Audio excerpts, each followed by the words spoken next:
After weeks of speculation, the New York Yankees have acquired Juan Soto. Let's go. Welcome in to an emergency edition of Fantasy Baseball today. Very late on Wednesday, December 6th. Frank Stampfl here with Scott White and Chris the Welsh. Kind of funny how this all broke down. We're getting ready to record our outfield prospect podcast, and boom, we get hit with all this news at once. We'll be breaking down the Juan Soto deal and much more. We just heard that Eduardo Rodriguez signed a 4-year deal with the Dbacks, so shout out to Welsh. I know he's excited about that one. And Craig Kimbrel to the Orioles, which happened earlier in the day. We'll break it all down. Let's start with the big dog. What are the actual details of the trade? The Yankees acquired both Juan Soto and Trent Grisham in exchange for Michael King, Drew Thorpe, Randy Vasquez, Johnny Brito, and Kyle Higashioka. Juan Soto on a Hall of Fame path, career 284, 421, 524 triple slash. That's a 946 OPS, 154 WRC plus. He has now been traded twice in the past 16 months, entering a contract year here now with the New York Yankees. And as you pointed out, Scott, recently, Soto did not hit so well in Petco Park out there in San Diego. He now goes to Yankee Stadium, where it's a very small sample size, but he has 4 career homers in 7 games in Yankee Stadium, short porch in right field. What are your immediate thoughts, Soto to the Yanks? Well, this seemed like the dream destination, given his skill set. Really, I'm just happy to see Juan Soto out of San Diego, because to put actual numbers on it, and I'm going to throw a bunch of numbers at you now, so sorry about that, but they're important to hear. So Juan Soto in San Diego, a career 231 hitter with a 783 OPS, including just this past year, obviously, where he got the majority of his at-bats in San Diego, 240 with an 827 OPS. That doesn't sound like Juan Soto, right? On the road this past year, so he was hitting 240 with an 827 OPS at home. On the road, Juan Soto hit 307 with a 1026 OPS. That sounds like Juan Soto, doesn't it? 23 of his 35 home runs were on the road. So it's pretty clear San Diego wasn't a great fit for Soto. Yankee Stadium, on the other hand, the most famous right field fence in baseball. He's going to be taking aim at that now. And I got to think, I mean, really, the data essentially shows that there isn't a more extreme park shift in his favor than that. So StatCast had Yankee Stadium as the second best home run venue for left-handed pitchers over the past 3 years, while San Diego was 26th in terms of home runs for left-handed hitters. So yeah, Soto is going to get to play in the most favorable place he's gotten to play before. And so it's exciting to think what he could do with those numbers. I will say, because this is a number we generally look at when a player changes venues like that. The expected home run number for Juan Soto, expected home runs by park. It's something StatCast does. If you put a player in every single venue in baseball, how many home runs would he have hit? It's actually lower for Soto at Yankee Stadium this past year, and it's been lower at Yankee Stadium than his actual home run total every year, but the pandemic shortened 2020 season. And so that kind of made me do a double take. And basically, I think it's BS. Like I said, StatCast itself calls Yankee Stadium the second best home run park for left-handed hitters.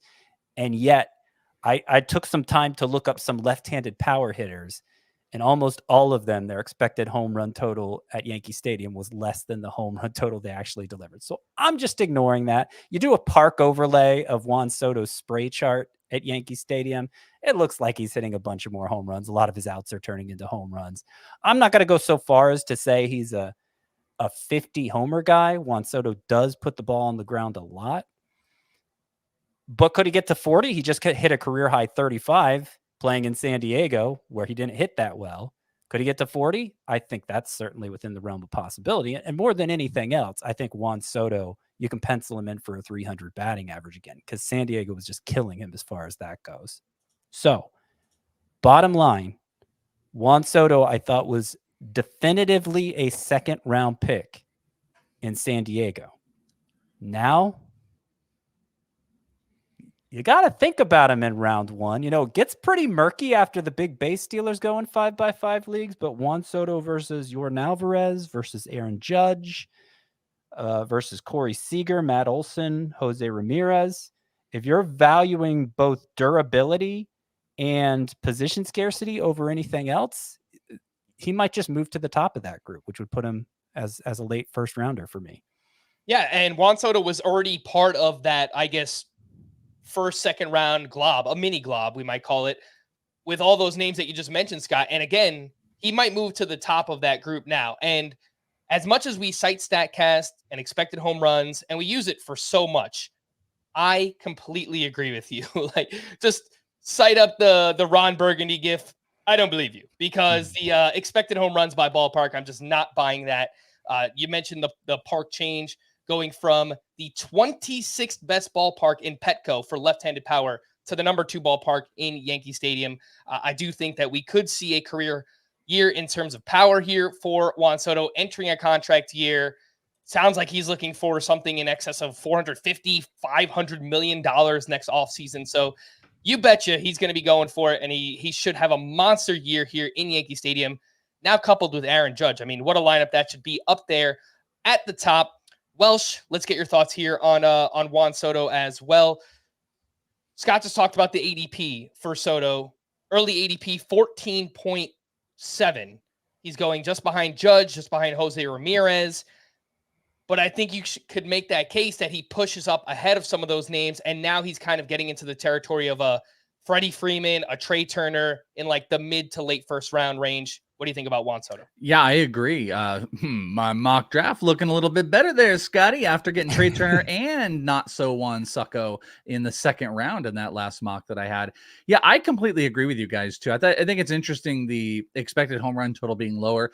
I would maybe speculate that might be like a launch angle situation. 6.7 was his launch angle this past year. He's only had one time ever where it's been into the double digits, so lofting the ball might be part of it. But I mean, you're coming off of like an expected batting average higher than your average, career high hard hit percentage, which is phenomenal, second hardest max EV that he's put up in a single season, the best average EV that he's had.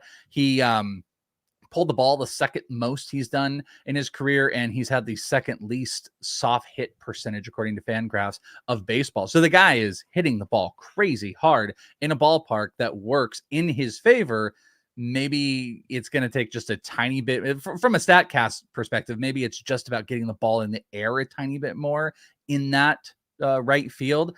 But I agree, this is a phenomenal situation for him. The run support around the team, plenty of opportunities. You're not weighed down by the ballpark factors. I think, if stolen bases were a bigger part of his game, like, I don't know how, let's even say it was like, 15, maybe 20, like, he would blow past Kyle Tucker.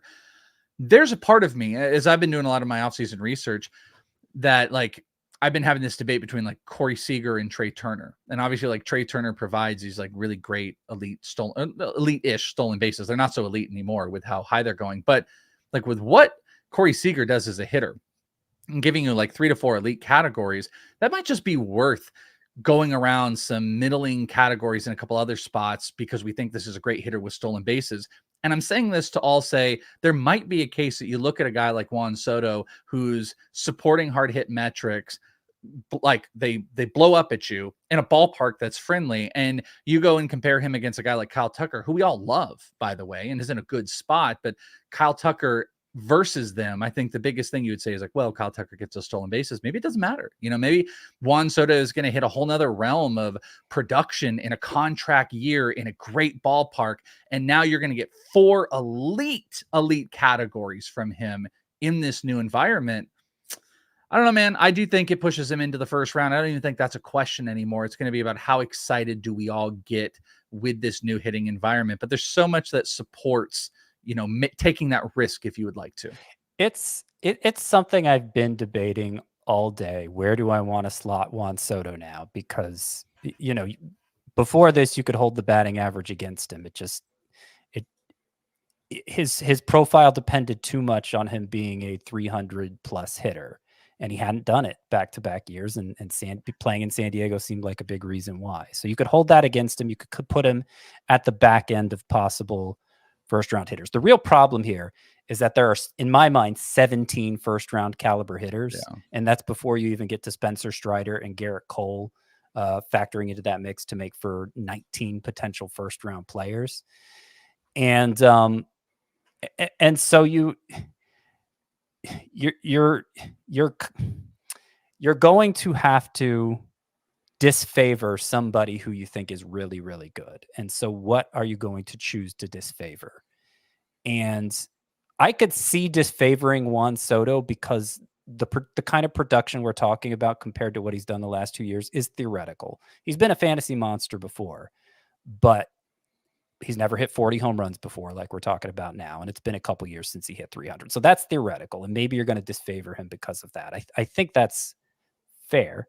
Or like I said earlier, are you going to disfavor Aaron Judge and Yordan Alvarez for injury risk? Are you going to disfavor Matt Olson, Jose Ramirez, Corey Seager because they're not outfielders, outfield being pretty clearly the weakest position? To put specifics on this, because I have to commit to ranking him somewhere. Currently, I have Juan Soto behind Aaron Judge and Corey Seager. I don't feel great about that. I'm not sure what I would feel great about, but currently I'm giving Aaron Judge, I'm favoring him because of what he did 2 years ago. And Corey Seager, I'm favoring him because I think he's so safe for an elite batting average. But that means I'm slotting Juan Soto ahead of Yordan Alvarez, Matt Olson, Jose Ramirez, guys who I think are first-round caliber players. And what a good first round! I mean, just what a good. You're not talking about the top end of the first round, by the way. Scott's talking about like the top of the second and the end of the first round with all those names. It is crazy. Even saying where I'm slotting him, he's 13th overall in my rankings. Stupid. So that's not even technically a first rounder for Juan Soto. And it feels like the wrong decision no matter where I slot most of these players. It's just kind of going on a hunch. And I have one of my rules in 5 outfielder leagues, which we're mostly talking about roto leagues here, is when in doubt, go with the outfielder. And in the end, that may be what I do. I may end up moving Juan Soto ahead of like Corey Seager. But yeah, that's still an ongoing debate for me. The bottom line is he's definitively part of that group now. And before, I think he was clearly behind it. Yeah, as of now, and maybe I'm just kind of wrapped up in Juan Soto because the trade just went down. I think I would push him ahead of Corey Seager. As much as I love Seager, the guy just has such an extensive injury history. So I think I would favor Soto there. The question that I was going to wrap up with on Soto was, would you guys take Judge or him? And it sounds like, Scott, you would take Aaron Judge still. Welsh, would you take, you're on the clock, late first round, you're taking Judge or Juan Soto? Yeah, at this second, I'm taking Judge. And like when I said the Tucker stuff, I'm not saying that's affirmative. I'm just saying that's an argument we can make. Maybe I'll work myself through staring, every single day at stats and just like talking myself into a circle. But like, he's good enough to be in that conversation. At this moment, I'll take Judge. Soto helps Judge. There's more protection. I know lineup protection, that's a thing you could talk about, but you run RBI support. That's more support for a guy like Aaron Judge. So I would take him, but it's very close. And just don't be shocked when people are taking Soto 6 or 7. It's not unwarranted. Yeah. One last point, if I can, about this. Okay, 2 points, if I can, about this. Juan Soto was the 14th best hitter in roto leagues last year. Even with the disappointment of him hitting only 275, he was the 14th best hitter. Now, some of the other hitters we were talking about ranked behind him because they missed time. I understand, but like, we're debating how high we can get him in the rankings, and yet he finished as the 14th best hitter last year before the improvement of Yankee Stadium. So that's 1 point. Second point, we haven't mentioned points leagues, which is Juan Soto's better format anyway. I have him 4th overall in there. I have him 4th overall. I was going to say top 5. He's got to be top 5 in that format. He was the 6th best hitter in points leagues last year. Yeah. So yeah, he's got to be top 5. Ooh, Frank, Juan Soto or Corbin Carroll points leagues? Points league? Yeah, I'm taking Soto. Yeah, I think Soto's in there. Hate to say that. Boo. Yeah. We'll talk about the Yankees outfield alignment in just a little bit because there actually was a trade that happened on Tuesday as well regarding Alex Verdugo. But let's talk about the other side of this trade, what the Padres are getting in return, because really the Padres and Yankees have been a perfect fit all along because they needed pitching depth in the worst way. You looked at roster resource. We mentioned it recently. The back half of that rotation was filled with, frankly, no names, players we haven't really heard much about. They have Darvish, they have Joe Musgrove up at the top, but now they could fill out some of that depth with getting a Michael King, a Drew Thorpe, Johnny Brito, and Randy Vasquez. I would say all four who are likely to make starts for the Padres here in 2024.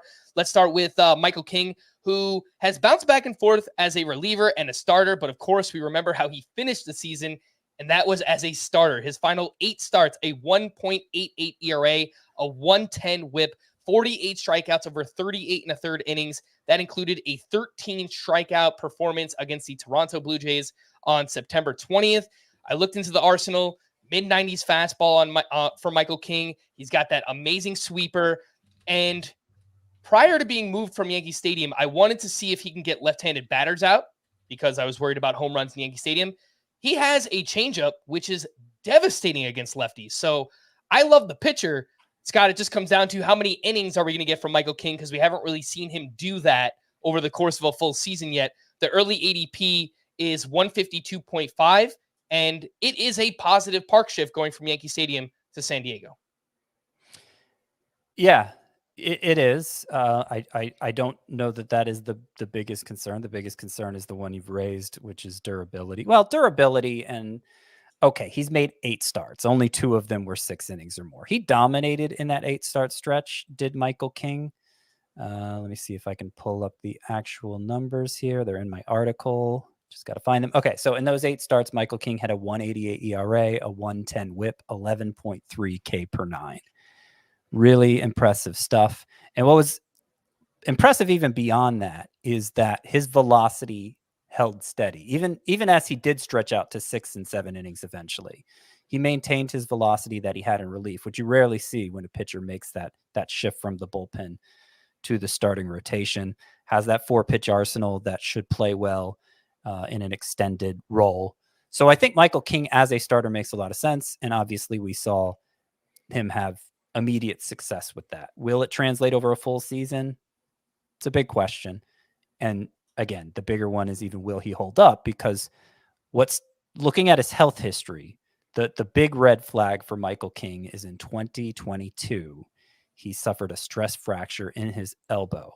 That is a usage-related injury. That is his elbow couldn't withstand the forces he was putting on it. And yeah, now you're asking him to take on a starter's workload. I think it's fair to be skeptical that he can do that.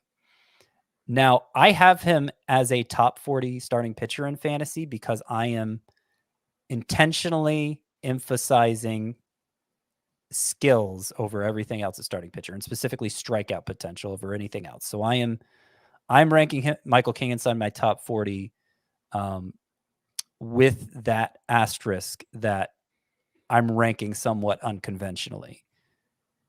But like I wouldn't want to take him as more than my 4th starter. If I'm taking him 39th where I have him, I'm going pretty heavy on pitching in that draft. Yeah, the early ADP for Michael King, as I mentioned, 152.5. He's going just behind Jordan Montgomery and just ahead of Merrill Kelly. So it depends on what you're looking for at that point in the draft. If you want some stability, a higher floor, an innings eater type, I think Montgomery and Merrill Kelly kind of fit that bill. If you have 3 starters or even 2 that you feel really strong about, that then I think you could take the shot on Michael King as maybe your SP3, likely your SP4, as Scott just pointed out. Welsh talked to me about Drew Thorpe, who is one of the fastest rising pitching prospects, goes over to the Padres in this deal. 23 years old, big dude, 6'4", second-round pick in 2022. Had a huge year in the minors, 2.52 ERA, 0.98 whip, 182 strikeouts over 139 and a third innings. And I'm going to preface this by saying I am not just saying all this because I'm a Yankee fan and I'm trying to poo-poo Drew Thorpe because he got traded, but I have read and I have heard some things about him that there are some questions because his main pitch is a changeup. Sometimes that doesn't translate as well going from the minors up to the majors. His fastball kind of sits in the low 90s. So I do think there are some questions there. Welsh, what do you think about Drew Thorpe and his potential impact as soon as this upcoming year, 2024? Yeah, I think there's some questions. Like you said, this is like a fastball, slider, changeup guy. Predominant strikeouts are going to be on that changeup. The fastball probably needs to tick up a little bit. I would tell you, like, you're not wrong about, hey, predominant changeup, but you're going to an organization that's got like Joe Musgrove and Dart. I think there's like really good pitching development, and Joe Musgrove specifically is someone who has tinkered and worked well with the changeup that I'm feel pretty positive about that. Big body guy led the minor leagues. I don't know if you actually said that, led the minor leagues in strikeouts. He also led in K- walk percentage. So he had a 34% K percentage, which was not tippy top. That ended up being 5th overall in the minors. But he led in K and take away that walk percentage, which is a really impressive number, because I'd also point out, like, the next big group of players, you start to get into like complex and like Dominican Summer League. So he was well above the next set of guys. He's a control pitcher who I think is going to a phenomenal organization that's going to be able to work with him. And I think we are going to see him sooner rather than later. He ended up getting to AA. And, as I've said before, I think AA is the new AAA. As far as like, once you get to AA, anything can go. Like, he could be the starting pitcher for this team come opening day. I don't think that's crazy. The craziest part of it would be the innings, which he was able to accumulate just under 140 after getting 139 the previous year. So you look at that, that's a guy you could probably push to 160. That's very Tanner Bybee-ish with a great changeup. I'm here for Drew Thorpe. I think he was a great acquisition to add with Michael King. And, the only thing I wanted to just add on the Michael King side, because I really do love him. You guys talked about those last 8 starts. Just want to point out, he was a better pitcher as a starter than reliever. And that's I know you guys kind of hit that home, but 76 strikeouts, 23 walks, and 64 innings as a reliever. He only walked 9 in 40 innings as a starter while walking 51 or striking out 51. He had a better ERA as a starter. And this is a wild one. He had a 2.61 ERA through the first part of the order, a 2.57 through the second part of the order. Now, getting to the third part of the order is going to be the big task, but little innings management, you're good to go. You should be pretty excited about Drew Thorpe. I've got him almost as a top 50 overall prospect, and that says a lot for pitching. And San Diego, I think it only makes it a bit better. Couple quick thoughts on Thorpe that you didn't mention here. You did point out he got a pretty good workload in the minors, but what stood out to me throughout the season last year, when there weren't a lot of people talking about Drew Thorpe, he had an 11 start stretch in the Yankees minor league system where, hang on, let me count this up. 6, 7, 8. He had an 11 start stretch where he went 7 innings or more 8 times in those 11 starts. Wow. And 3 of them were 8 innings or more. Like, you just don't see minor league pitchers do that. They really let him cook, You know what this is like? This is like Brandon Pfaadt the previous year, who put up record-breaking innings and whatnot. They treated him just like Brandon Pfaadt, who also had the lower-ish. Now, the difference is sweeper to changeup and stuff, but not saying they're 1-to-1, but just wanted to throw that out. The usage, This was a guy, like you said, they let him cook. Yeah. Well said. So Drew Thorpe has workhorse potential here. The concern I had with him also, as he was dominating high A, he was doing it as a 22-year-old, and you thought, okay, he's a guy with a well-developed changeup picking on younger minor leaguers. Maybe that's what's going on here. But he got to AA, as you pointed out, in August. It was just as good. In fact, his ERA at AA was better than at high A. So I agree. Drew Thorpe, legit prospect, and somebody who I think will have an impact for the Padres this year. And the Padres have been really aggressive in the past, right? Just think about all the prospects that they've had up on opening day in the past. Fernando Tatis, which surprised people at the time. CJ Abrams, that one didn't work out as well, obviously. Now Abrams is a lot better. But there's a chance. There is a chance at, what are we looking at? 23 years old. Drew Thorpe could be in the opening day rotation. And the control is so good. The K- walk rates. He gets ground balls too. Lots to like there with Drew Thorpe. I thought that the Padres did a really good job here, and what they wound up recouping after trading, so many prospects to get Juan Soto initially. What does the Yankees rotation look like as of now? Following the trades, they have Garrett Cole, Carlos Rodon, Clark Schmidt, and Nestor Cortez, who sounds like he had a shoulder procedure after the season ended and should be ready to go by spring training. They are meeting with Yoshinobu Yamamoto on Monday, as are many teams. So we'll see what happens there. But I have a feeling if the Yankees swing and miss on Yamamoto, they're not done yet. They'll probably wind up either signing a starting pitcher or trading for someone. They're likely to fill out the rest of that rotation, I think, with somebody from outside the organization as of now. The Diamondbacks, your Diamondbacks, Welsh, signed Eduardo Rodriguez to a 4-year, $80 million deal, and he just enjoyed the best season of his career, a 3.30 ERA, a 1.15 WHIP, and looked into the pitch mix a little bit. Not much has changed year over year. Threw his four-seam fastball a little bit more last year, but it's mainly a four-seam cutter, changeup, has a sinker and a slider that he very scarcely mixes into that arsenal as well. It's not a huge change in terms of park factor. People might remember Arizona a couple of years ago as, this huge hitter-friendly park. It's not anymore. It's neutral. In fact, it even kind of leans even pitcher-friendly. So I'm not sure that matters much for him. The one thing that worries me in the second half, the control really got away from him again, and that has been an issue for Eduardo Rodriguez in the past. Overall, what are your thoughts here on Erod to your Arizona Diamondbacks? Yeah, this is what they needed. I mean, the big thing, you can definitely focus on the second half. I tweeted it out, and that was one of the first things someone brought up was talking about the second half. And it's okay, yeah, sure. That is definitely something. Also, I'd throw out an odd thing was the struggles also came right around this. I don't want to, he had some stuff that he left for a bit. The trade thing kind of got to him. He declined the trade. I'm not saying that he let that get to him, but there is a point that kind of points right around that trade deadline where the struggles were starting to go on, right in July and then a little bit in September. All of that aside, whatever. This is what the Diamondbacks needed. They needed a guy that can man into the 6th and the 7th, a guy that can be out there, a left-handed pitcher. Also, one thing I like about Eduardo with the Diamondbacks specifically is that he had an under 1 home run per 9. I mean, level down the homers a bit. Trust the defense. This is a plus defensive team that they're going to put out there, and they just needed live arms. Eduardo is that. Is he the big strikeout pitcher? No, not necessarily, but this is great team context, and I'm pretty hopeful of it. He had a 3.5 ERA. His expected ERA was right around 4, but the FIP numbers were right around the 3.5 range.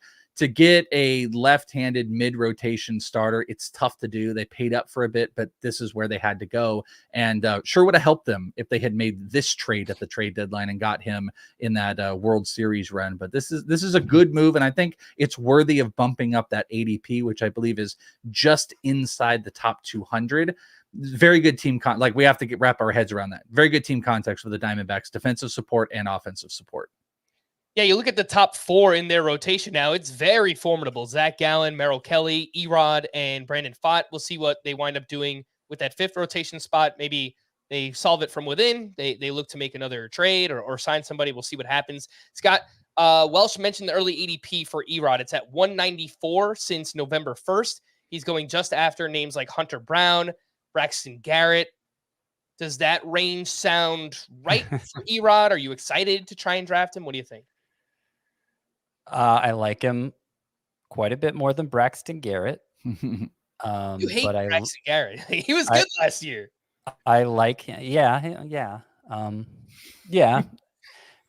I like him quite a bit less than Hunter Brown. Eduardo Rodriguez is fine. I don't think this is going to be a transformative move for him. He still managed to win 13 games with the Tigers last year. It's hard to see him surpassing that even on a better club.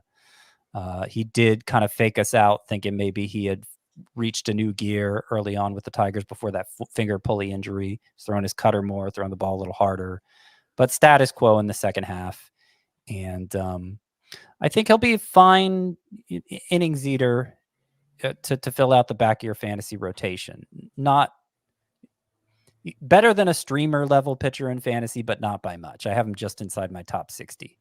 The next signing we saw was Craig Kimbrel. He signed a 1-year, $13 million deal with the Baltimore Orioles, who will be without Felix Bautista the entirety of the season. And Kimbrel is not the pitcher that he once was. He's still really good, though. 3.26 ERA, 104 whip. He had 23 saves with the Phillies. Some of the underlying stuff, 23.7 K minus walk rate. That was 15th among qualified relievers. So still really strong numbers here from Craig Kimbrel. Don't tell Phillies fans he's good. Don't. They won't like that. It doesn't go well. Everything I've read, Scott, is that Craig Kimbrel is going to be the closer. Obviously, it makes sense. He's a borderline future Hall of Famer in that role. So he will be the closer.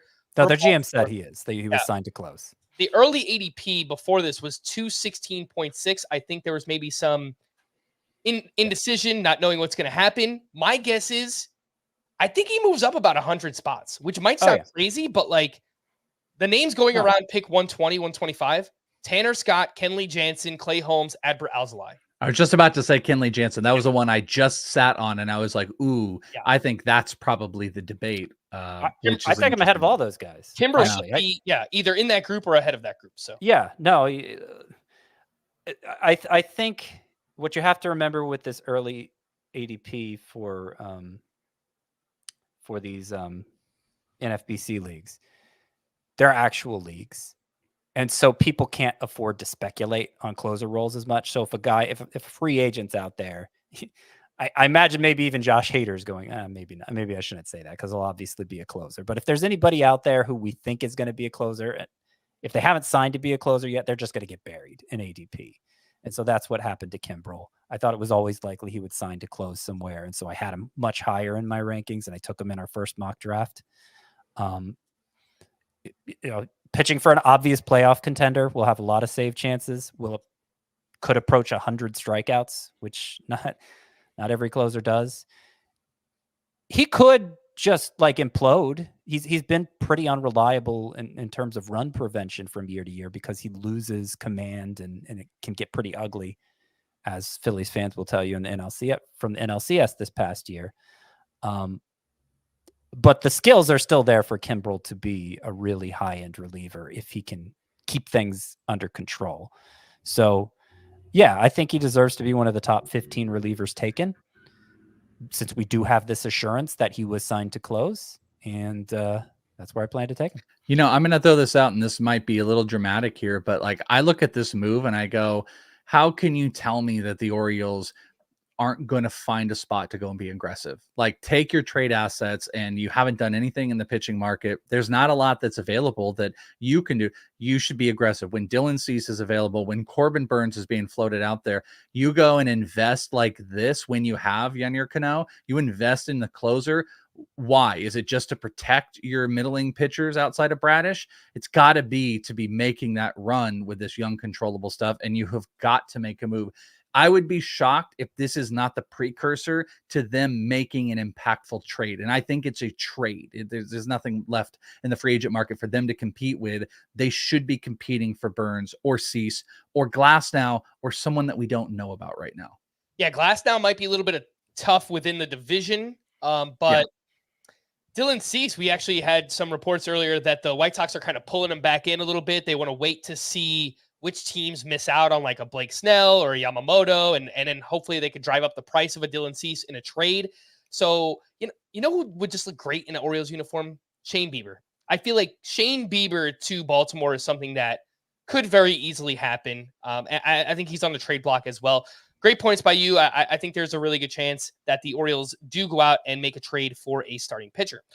Lastly, it feels like this happened ages ago. It was just one night ago that the Yankees also acquired Alex Verdugo for 3 other pitchers, reliever Greg Weissert and prospects Richard Fitz, 80 grade name, by the way, and Nicholas Judas. Verdugo, kind of know what he is at this point. Solid batting average. Doesn't really do too much else. He hit 264, hit 13 home runs, 81 runs scored, 5 steals, a 745 OPS. A little bit better in a points league because he does make a lot of contact. From a needs perspective, just for the Yankees, I think this made sense. They needed another lefty bat before Soto, and it adds another element of contact in their lineup. They have so much swing and miss. I think that all makes sense. where does everybody play in the outfield? That I'm not exactly sure of. It sounds like Aaron Judge is going to play center field, which I don't know is the smartest thing to do. Scott, there's not much to take away here. Do you have any enthusiasm about Alex Verdugo going to Yankee Stadium? I know they have the short porch, but like he doesn't really pull the ball that much either. So yeah, I didn't have much enthusiasm when this happened last night, but that was before I looked deeper into those expected home run numbers that we talked about for Juan Soto, because it was the same issue with Verdugo, left-handed hitter, extreme park shift. Obviously right fields don't get much bigger than Fenway Park, and they don't get much smaller than Yankee Stadium.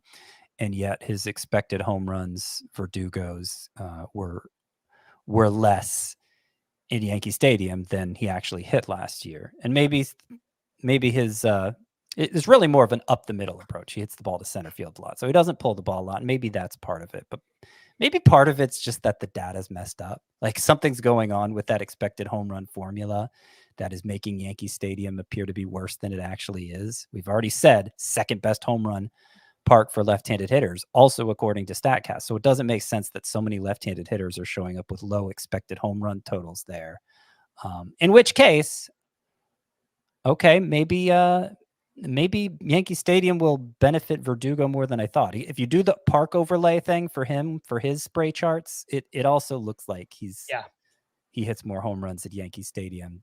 That would have been more of his outs from this past year would turn into home runs at Yankee Stadium. So maybe we see him get to 20 homers for the first time. I don't think the upside's much more than that for Verdugo, but that would probably take him from, that would probably make him a borderline top 30 outfielder as opposed to being like a top 50 outfielder. yeah, I mean, if he can hit 275 with 20 plus homers, if he plays almost every day, the counting stats could be solid. Yeah, maybe I'm underselling Verdugo a little bit. The early ADP is 329 as the 76th outfielder off the board. Again, I do think that'll jump up a little bit.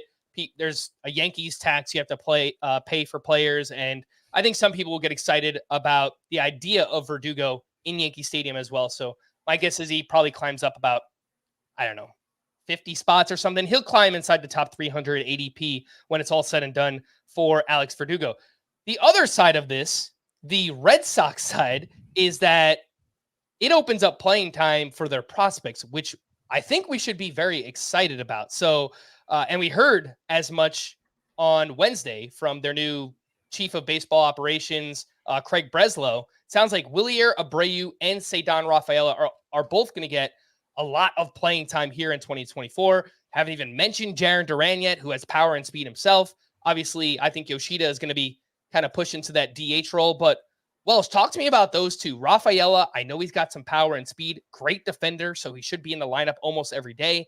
And Wilyer Abreu really flashed down the stretch, hits the ball very hard. What do you think about those two for the Red Sox? Yeah, I wonder if Abreu is going to be more that fourth outfielder, just get him where we can. But like, I think Rafael is a guy that they're going to want to get out there a lot. And I think this move not only improves the prospects of Jarren Duran for everyday playing time without question, which is exactly what we would want, but Rafaela is somebody that goes from probably, AL only leagues to like max relevance. He had 36 stolen bases in the minors, 20 homers, low K rates that then rose when he got to the majors.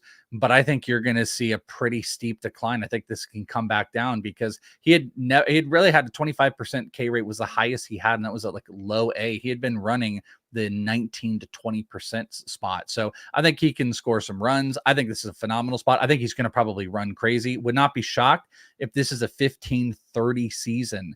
Now that's crazy speculative, but like, I think that's the high end side if he's given regular playing time. So Rafaela, I'm excited about, and I'm kind of into Jarren Duran as well. I'm rooting for Wilyer Abreu though. I have to say, I'm a fan. He hits the ball hard. He gets on base a lot. He is center field capable. Obviously, he's not the defender there that Rafaela is, but they might stick Rafaela at shortstop from time to time. He's basically capable of playing anywhere on the diamond. And so I'm hoping Abreu plays close to every day, because I think if he does, he'll definitely have value in 5 outfielder leagues. We'll see how that goes. There's that rumor interested of Lourdes Gurriel. Just want to throw that out there. The Red Sox are looking at guys like Lourdes Gurriel. So you do that. That's one of your corner infield, or that's one of those like probably left field and a potential DH spot, which then you might be platooning Yoshida and a guy like Lourdes between DH and the outfield. And that leaves 2 outfield spots between Abreu, Rafaela, and Duran. So that could muddy some of the waters. Just pay attention to what other moves they make. Yeah, I saw that as well. There was some rumored interest in Michael A. Taylor for the Red Sox. Let's hope not. I'd love to see what the kids could do. Jarren Duran, Cedar Rafaela, and Wilyer Abreu, hopefully for the Red Sox in 2024. We're going to wrap there. Again, the big news, Juan Soto traded to the New York Yankees for a huge package of pitchers. And just looking into things now, it does sound like Aaron Judge is going to play center field. We'll have Juan Soto in right and Alex Verdugo in left. Trent Grisham also came over in the deal. My guess is he's delegated to 4th outfielder duties. Lots of injury-prone players in that lineup. There is a chance that he could work his way into an everyday role as well. For Scotty and the Welsh, I am Frank. Thanks as always for watching and listening Fantasy Baseball today. And we will be back again tomorrow with Outfield Prospects. We'll see you then. Bye-bye.